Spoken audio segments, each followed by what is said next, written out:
നമസ്കാരം സാർ. നമസ്കാരം. നമ്മുടെ പ്രധാനമന്ത്രി നരേന്ദ്രമോദി കേരളത്തിൽ വന്നിട്ട് പോയി.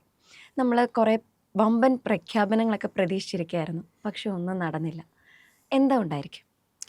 അത് നമ്മൾ പ്രതീക്ഷിച്ചെന്നുള്ളതാണ് ഏറ്റവും വലിയൊരു പ്രശ്നം. അതെ. പിന്നെ സ്വാഭാവികമായിട്ടും പ്രധാനമന്ത്രി മോദി ഈ 45 ദിവസത്തിനകം ഈ കോർപ്പറേഷനിൽ BJP അധികാരമേറ്റ 45 ദിവസത്തിനകം തിരുവനന്തപുരത്ത് നിന്ന് പ്രഖ്യാപനങ്ങൾ നടത്തും എന്ന് നേരത്തെ തന്നെ പറയുകയുണ്ടായി. പക്ഷേ 26 അല്ലേ, ഒരു മാസം ആവുന്നതിന് മുമ്പ് പ്രധാനമന്ത്രി വന്നു. അദ്ദേഹം പറഞ്ഞേക്കുന്ന ഏറ്റവും വലിയ പ്രഖ്യാപനം എന്ന് പറയുന്നത് ഇന്ത്യയിലെ ഏറ്റവും എന്താ പറയുക, മാതൃകാപരമായ ഒരു നഗരമാക്കി തിരുവനന്തപുരത്തെ മാറ്റുമെന്നൊരു പ്രഖ്യാപനം നടത്തിയിരിക്കുന്നു സാർ. അപ്പോൾ അത് എന്നാൽ പ്രത്യേകിച്ച് സ്പെസിഫിക് ആയിട്ടുള്ള പദ്ധതികളൊന്നും പ്രഖ്യാപിച്ചിട്ടില്ല. മാത്രമല്ല കഴിഞ്ഞ ദിവസം ഇന്നലെ അതായത് ഇന്നിപ്പോൾ എന്താഴ്ചയാണ് ഇന്നത്തെ ദിവസം? വെള്ളിയാഴ്ച. അപ്പം വ്യാഴാഴ്ചയൊക്കെ ഇന്നലെ വന്നൊരു വാർത്ത ഉണ്ടായിരുന്നു, നമുക്ക് ഈ സിൽവർ ലൈനിന് പകരമായിട്ടുള്ള ഒരു അതിവേഗ റെയിൽവേ സ്റ്റാർട്ട് ചെയ്യുന്നു പറഞ്ഞിട്ട്. അത് ശ്രീധരനെ അതിൻ്റെ ചുമതല ഏൽപ്പിച്ചിരിക്കുന്നു പറഞ്ഞിട്ട്. അപ്പോൾ സ്വാഭാവികമായിട്ടും അത് ഒരു പദ്ധതിയായിട്ട് നടപ്പിലാകാനുള്ള സാധ്യത എല്ലാം ഉണ്ട്. ഇന്ന് ശരിക്കും നരേന്ദ്രമോദി അവിടെ വന്ന് രാവിലത്തെ മറ്റേ 3 ട്രെയിനുകൾ ഫ്ലാഗ് ഓഫ് ചെയ്തു. അതേപോലെ തന്നെ ഗുരുവായൂർ തൃശ്ശൂർ പാസഞ്ചർ ട്രെയിൻ. അപ്പോൾ അതൊരു പാക്കേജായിട്ട് അവിടെ നിൽപ്പുണ്ട്. അവിടെ അദ്ദേഹം ഒരു പ്രസംഗം നടത്തി. അതിനുശേഷം അവിടെ വെച്ച് തന്നെ ഈ അടുത്ത മീറ്റിങ്ങിലേക്ക് ഒരു സസ്പെൻസ് ഇട്ടിട്ടാണ് പ്രധാനമന്ത്രി അടുത്ത വേദിയിലേക്ക് പോകുന്നത്. അപ്പോൾ അവിടെയും നമ്മളിങ്ങനെ ഓരോ നിമിഷവും നമ്മൾ പ്രതീക്ഷിച്ചിരിക്കുകയായിരുന്നു, ഇനി എപ്പോഴാണ് ആ പ്രഖ്യാപനം വരുന്നത്, ഈ അതിവേഗ റെയിലിൻ്റെ പ്രഖ്യാപനം ഇതിനകത്ത് ഉണ്ടാകുമോ ഇല്ലയോ. പക്ഷെ എനിക്ക് തോന്നുന്നു ഇതൊരു സ്ട്രാറ്റജിയുടെ ഭാഗമായിട്ടായിരിക്കും. കാരണം ഇന്ന് പ്രധാനമന്ത്രിയോട് ഉദ്ഘാടനം ചെയ്തത് കേരളത്തിലെ ഒരു പുതിയ ചാപ്റ്ററിൻ്റെ തുടക്കമാണ്. അദ്ദേഹം ഗുജറാത്തിൽ ആദ്യമായിട്ട് അവിടുത്തെ നഗരസഭയിൽ BJP അധികാരത്തിൽ വന്നതിൻ്റെ കഥയൊക്കെ അദ്ദേഹം ആവർത്തിക്കുകയൊക്കെ ചെയ്തു. അതേപോലെയാണ് തിരുവനന്തപുരത്തെ അതിനോടാണ് ഉപമിച്ചിരിക്കുന്നത്. അപ്പോൾ ഇന്ന് അവിടെ നടന്നത് ഈ വരുന്ന നിയമസഭാ തെരഞ്ഞെടുപ്പിൽ കേരളത്തെ ലക്ഷ്യമാക്കിക്കൊണ്ടുള്ള തെരഞ്ഞെടുപ്പ് പ്രചാരണത്തിൻ്റെ ഉദ്ഘാടനം തന്നെയായിരുന്നു. അപ്പോൾ അതിനകത്ത് അദ്ദേഹം മുമ്പോട്ട് വയ്ക്കുന്ന ചില സംഗതികളുണ്ട്. കേരളം എന്തുകൊണ്ട് ഇങ്ങനെയായി, കേരളം ഇനി എങ്ങനെ മാറണം, ഈ 21-ാം നൂറ്റാണ്ടിൻ്റെ 1/4 നൂറ്റാണ്ട് കഴിഞ്ഞു, ഇനി അടുത്ത 25 വർഷത്തിനകത്തെങ്കിലും നമ്മൾ എന്തെല്ലാം നേടണം, കേരളം എങ്ങനെ മാറണം, വികസിത ഭാരതം എന്നുള്ള സങ്കല്പം യാഥാർത്ഥ്യമാണെങ്കിൽ വികസിത കേരളവുമായെങ്കിലേ പറ്റൂ. അപ്പോൾ ഇത് വളരെ വ്യക്തമായിട്ട് അദ്ദേഹം അത് സൂചിപ്പിച്ചു. പക്ഷേ വ്യക്തമായ പദ്ധതികളൊന്നും തന്നെ അദ്ദേഹം അനൗൺസ് ചെയ്തതല്ല. ഇന്ന് ശരിക്കും പറഞ്ഞു കഴിഞ്ഞാൽ ഇതുവരെ എന്താണോ ഈ കേരളത്തിൽ കഴിഞ്ഞ 7 പതിറ്റാണ്ടുകൾ ഏറെയായിട്ട് കേരളത്തിൽ 2 മുന്നണികളും കൂടി നടത്തിയത്, അത് ആണ് ഇന്നത്തെ കേരളത്തിൻ്റെ ഈ അവസ്ഥയ്ക്ക് കാരണം. അപ്പോൾ ഇവിടെ നിന്നൊരു മാറ്റം ആവശ്യമാണ്. അതാണ് വികസിത കേരളം എന്ന് പറയുന്നത്. അതേപോലെ തന്നെ BJPയുടെ മുദ്രാവാക്യവും വളരെ എന്താ പറയുക, വളരെ ഫോക്കസ്ഡ് ആയിട്ടുള്ള മുദ്രാവാക്യമാണ്. ഒന്ന് വികസിത കേരളം, സുരക്ഷിത കേരളം, വിശ്വാസ സംരക്ഷണ കേരളം. ഈ 3 വിഷയങ്ങളാണ് പറഞ്ഞിരിക്കുന്നത്. അപ്പോൾ ഈ വികസിത കേരളം എന്നുള്ളത് വികസിത ഭാരതത്തിനോട് ചേർന്ന് നിൽക്കുന്ന ഒരു സംഗതിയാണ്. ഇവിടെ ഉള്ളവർക്ക് ഇപ്പോൾ രാജീവ് ചന്ദ്രശേഖർ ഇവിടെ BJPയുടെ സംസ്ഥാന പ്രസിഡൻ്റായിട്ട് വന്നതിന് ശേഷം അദ്ദേഹം ഒറ്റ ഫോക്കസിലാണ് നിൽക്കുന്നത്. അപ്പോൾ ഈ തെരഞ്ഞെടുപ്പിനെ നേരിടാൻ പോകുന്നത്, തദ്ദേശ സ്വയംഭരണ തെരഞ്ഞെടുപ്പിനെ നേരിട്ടതും എല്ലാം വികസിത കേരളത്തിൽ ഊന്നിക്കൊണ്ടാണ്. അപ്പോൾ ഈ വികസിത കേരളത്തിൽ ഊന്നിക്കൊണ്ട് തന്നെയാണ് അവർ ഇനിയും തെരഞ്ഞെടുപ്പിനെ നേരിടാൻ പോകുന്നത്. അപ്പോൾ അങ്ങനെ ഒരു ഒരു ഒരു ഒരു ഒരു പിക്ചർ, ഒരു ചിത്രം കേരളത്തിൻ്റെ ആൾക്കാരുടെ മനസ്സിലേക്ക് കടത്തിവിടാനായിട്ട് ഇതിനകം തന്നെ കഴിഞ്ഞിട്ടുണ്ട് BJPക്ക്. അത് അവരുടെ ഒരു വലിയ നേട്ടം തന്നെയാണ്. കാരണം കേരളത്തിൻ്റെ ഒരുപാട് പോരായ്മകളും പ്രശ്നങ്ങളും, ധനമില്ലായ്മ, കടം, ഇങ്ങനെ കടം വർദ്ധിക്കുന്നു. അപ്പോൾ അതിൽ നിന്നൊക്കെ പുറത്തു വരണം എന്നുള്ളതൊക്കെ ജനങ്ങളും ബോധവാന്മാരാകുന്നു.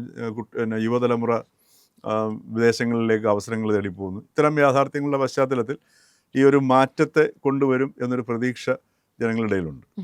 അപ്പോൾ അത് പിന്നെ അതിൻ്റെ പശ്ചാത്തലത്തിലായിരിക്കണം ഇന്ന് പ്രധാനമന്ത്രി വന്നപ്പോൾ ഈ നഗരസഭ, തിരുവനന്തപുരം നഗരസഭ BJP ഭരിക്കുകയും അപ്പോൾ ഇവിടെ വന്ന് വലിയ എന്തെങ്കിലും വൻ പ്രഖ്യാപനങ്ങൾ നടത്തുന്നുള്ള പ്രതീക്ഷയായിരുന്നു ഉണ്ടായത്. അതുണ്ടായില്ല. അതിന് പകരം എനിക്ക് തോന്നുന്നത് അത് ഈ അതിൻ്റെ എങ്ങനെയായിരിക്കും തിരുവനന്തപുരത്തിനോടും കേരളത്തിനോടും ഉള്ള സമീപനം എന്നുള്ളത് പ്രധാനമന്ത്രി വ്യക്തമായി കഴിഞ്ഞു. കേരളത്തിൽ BJPയുടെ ഈ രണ്ടാമത്തെ ഒരു പുതിയ അധ്യായത്തിന് തുടക്കം എന്ന് പറഞ്ഞല്ലോ. അപ്പോൾ അത് ഇനി വരാൻ പോകുന്ന നിയമസഭാ തെരഞ്ഞെടുപ്പിലും ഒക്കെ കേരളത്തിൽ വ്യാപിക്കുക, അല്ലെങ്കിൽ സീറ്റുകൾ വർദ്ധിപ്പിക്കുക, ക്രമേണ അധികാരത്തിൽ വരിക എന്നുള്ളതാണ് BJPയുടെ ലക്ഷ്യം. അപ്പോൾ അതുകൊണ്ട് സ്വാഭാവികമായിട്ടും ഇന്നിപ്പോൾ മേയർ, അതായത് തിരുവനന്തപുരം നഗരസഭ ഒരു പദ്ധതി തയ്യാറാക്കിയിട്ട് പ്രൈം മിനിസ്റ്റർ കൊടുത്തിട്ടുണ്ട്. അപ്പോൾ ഇത് പ്രൈം മിനിസ്റ്റർ കൊണ്ടുപോവുകയും ഇത് പഠിക്കുകയും ഇവിടുത്തെ ഭരണസമിതി നൽകിയ പദ്ധതികൾ പഠിച്ചിട്ട് ചിലപ്പോൾ ചില പ്രഖ്യാപനങ്ങൾ വരും. അതിന് വരാൻ പോകുന്ന ദിവസങ്ങളാകുമ്പോഴത്തേക്ക് ഇലക്ഷനോട് തൊട്ട് മുമ്പുള്ള അടുത്തുള്ള ദിവസങ്ങളായിരിക്കും. അപ്പോൾ അത് വളരെ വ്യക്തമായിട്ടുള്ള പദ്ധതികളായിരിക്കും. ഇവിടെ തിരുവനന്തപുരം നഗരസഭ മേയറും അല്ലെങ്കിൽ ഇവിടുത്തെ ഭരണസമിതി നൽകിയ BJPയുടെ ഭരണ നേതൃത്വം നൽകിയ പദ്ധതികൾ പഠിച്ച് അംഗീകരിച്ച് ഇത് നടപ്പിലാക്കാൻ പോകുന്നു. അപ്പോൾ ഇത് വഴി ഇനി അവർ തിരുവനന്തപുരം കോർപ്പറേഷൻ ഉപയോഗിക്കുന്നത് തിരുവനന്തപുരത്തിനെ ഒരു മാതൃകാ നഗരമാക്കി മാറ്റുക എന്നുള്ളതിനേക്കാൾ ഉപരി തിരുവനന്തപുരം നഗരത്തിലൂടെ എങ്ങനെയായിരിക്കും ഈ BJP അധികാരത്തിൽ വന്നാൽ കേരളത്തെ മാറ്റിമറിക്കുക എന്നുള്ളൊരു സന്ദേശം കൊടുക്കാനായിരിക്കും BJP ശ്രമിക്കുക. അപ്പോൾ അതുകൊണ്ട് ഇനി വരും ദിവസങ്ങളിലായിരിക്കും ഇലക്ഷനോ അടുക്കുന്നതോറുമായിരിക്കും അടുത്ത പ്രഖ്യാപനങ്ങൾ വരിക. തീർച്ചയായിട്ടും ആയിരിക്കും. പിന്നെ ഇത് വളരെ വ്യക്തമാണ്. എങ്ങനെയാണ് ഇപ്പോൾ രണ്ടായാലും ചില പ്രഖ്യാപനങ്ങൾ നടത്താൻ തീരുമാനിച്ചിട്ടുണ്ട്. ആ പ്രഖ്യാപനങ്ങളെ എങ്ങനെയാണ് വരുന്ന തെരഞ്ഞെടുപ്പിനെയും കൂടെ മുന്നിൽ കണ്ടുകൊണ്ട് അതിൽ കൂടുതൽ പ്രയോജനപ്പെടുത്തുക എന്നുള്ള വിശദമായ പഠനത്തിന് ശേഷം, ആലോചനയ്ക്ക് ശേഷമായിരിക്കണം ഇന്ന് ഈ ഇത്തരം പ്രഖ്യാപനങ്ങൾ ഒഴിവാക്കിയത്. മാത്രമല്ല ഒരു പദ്ധതി ഏറ്റുവാങ്ങുകയും ചെയ്തു. അപ്പോൾ ഈ ഭരണസമിതി അല്ലെങ്കിൽ ഇവിടുത്തെ മേയർ നൽകിയ പദ്ധതിയാണ്. ഇപ്പോൾ രാജീവ് ചന്ദ്രശേഖറും ഇപ്പോൾ VV രാജേഷ് മേയർ പറയുകയുണ്ടായി, രാജീവ് ചന്ദ്രശേഖറും ഞങ്ങളെല്ലാവരും കൊണ്ടിരുന്ന് 15 ദിവസം കൊണ്ട് തയ്യാറാക്കിയ പദ്ധതിയാണ്, ഇത് ഫൈനലല്ല എങ്കിലും ഞങ്ങൾ തയ്യാറാക്കി കൊടുക്കുകയാണെന്ന് പറഞ്ഞു. അപ്പോൾ ഈ ഭരണസമിതി ഇവിടുത്തെ സംസ്ഥാന നേതൃത്വവും കോർപ്പറേഷൻ്റെ ഭരണസമിതിയും കൂടെ തയ്യാറാക്കിയ ഒരു പദ്ധതിയാണ്. അപ്പോൾ അവരുടെ വീക്ഷണവും അവരുടെ കാഴ്ചപ്പാടുമാണ് ഇനി കേന്ദ്രം നാളെ അംഗീകരിച്ചു വരുമ്പോൾ പ്രഖ്യാപിക്കപ്പെടുക. മറിച്ച് ഇപ്പോൾ ഇതൊന്നുമില്ലാതെ ഇപ്പോൾ എന്തെങ്കിലും വന്നിട്ട് വേണമെങ്കിൽ പ്രൈം മിനിസ്റ്റർക്ക് വേണമെങ്കിൽ അവതരിപ്പിക്കാമല്ലോ. ഒരുപക്ഷെ ഇതൊക്കെ പ്ലാൻഡ് ആയിരിക്കാം. തിരുവനന്തപുരത്ത് പ്രഖ്യാപിക്കാനുള്ള സംഗതിയൊക്കെ ചിലപ്പോൾ ഒരുപക്ഷെ നേരത്തെ തന്നെ തയ്യാറാക്കിയിട്ടുണ്ടാവും. പക്ഷേ എങ്കിൽ പോലും ഈ ഭരണസമിതി കൊടുക്കുന്ന ഒരു സംഗതി പഠിക്കുന്നു, അത് ഞങ്ങൾ കേന്ദ്ര ഗവൺമെൻറ് അംഗീകരിക്കുന്നു, ഇതാ കേന്ദ്രത്തിൻ്റെ പുതിയ പദ്ധതികൾ വരുന്നു, കേന്ദ്രം സഹകരിക്കുന്നു, അപ്പോൾ ഒരു ഡബിൾ എൻജിൻ സർക്കാർ കേരളത്തിൽ വന്നു കഴിഞ്ഞാൽ എങ്ങനെയായിരിക്കും ഉണ്ടാവുക എന്നുള്ളൊരു സന്ദേശം പ്രചരിപ്പിക്കുന്നു. നിയമസഭാ തെരഞ്ഞെടുപ്പിനെ അത് വെച്ച് സമീപിക്കുന്നു. അങ്ങനെയൊക്കെ വരുമ്പോഴത്തേക്ക് ഒരു രാഷ്ട്രീയമായിട്ടൊരു ഭയങ്കരമായ നേട്ടം ഉണ്ടാക്കാൻ പറ്റും. ആ നേട്ടത്തിനെ കുറയ്ക്കേണ്ട എന്ന് വിചാരിച്ച് തന്നെയായിരിക്കണം പ്രൈം മിനിസ്റ്റർ ഇന്നത് പ്രഖ്യാപിക്കായിരുന്നത്. മാത്രമല്ല 3 ട്രെയിനുകൾ,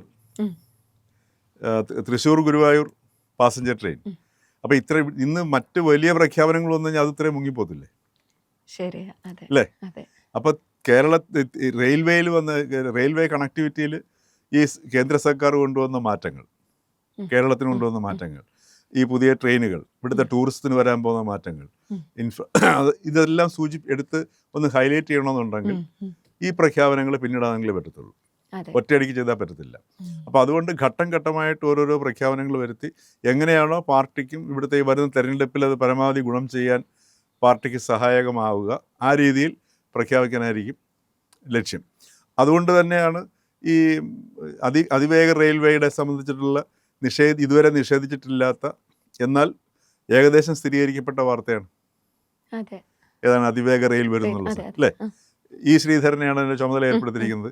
ഏതാനും ദിവസങ്ങൾക്ക് മുമ്പ് ഈ ശ്രീധരൻ ഡൽഹിയിൽ പോയി ഇത് സംബന്ധിച്ചിട്ട് അശ്വിനി വൈഷ്ണവുമായിട്ട് ചർച്ച ചെയ്യുന്നതിൻ്റെ ചിത്രങ്ങൾ നമ്മൾ കണ്ടതാണ്.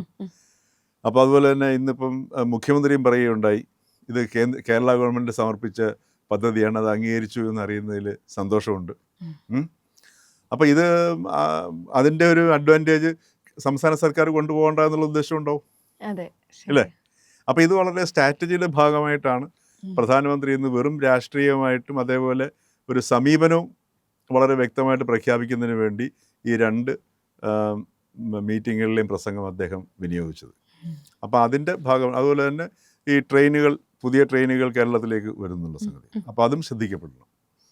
അപ്പോൾ ആ ഒരു സ്ട്രാറ്റജിയുടെ ഭാഗമായിട്ടായിരിക്കാം ഇന്ന് വൻ പ്രഖ്യാപനങ്ങൾ, നമ്മൾ പ്രതീക്ഷിച്ചതുപോലുള്ള പ്രഖ്യാപനങ്ങൾ ഉണ്ടാവരുന്നത്.